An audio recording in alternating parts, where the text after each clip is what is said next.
افغان ولسمشر محمد اشرف غني د یوې پریکړې پر اساس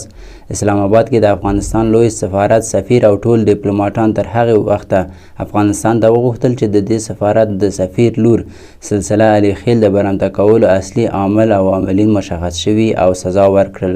شوي نه وي. د ولسمشرۍ ماڼۍ د ستراتیژیکو او عامه اړیکو دفتر مشر ښاغلي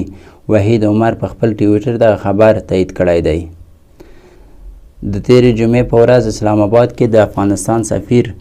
نجیب الله علي خیل لور سلسله علي خیل د نامعلومو کسانو لخوا لومړی برمته او وروسته له څو ساعته ربړونې پر سړک غاړه وموندل شوه. په دې وروستیو کې د کندهار ولایت سپین بولدک ولسوالۍ د طالبانو لخوا د نیول کېدو سره سم د افغانستان او پاکستان ټولې اړیکې ترینګل شوي دي چې ان ازبکستان هیواد کې د ولسمشر غني او د پاکستان لومړي وزیر عمران خان ترمنځ لفظي شخړې شوي دي.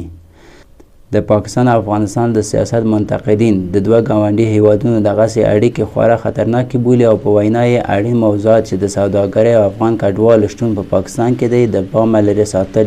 یا ورته بېتوجهي ده.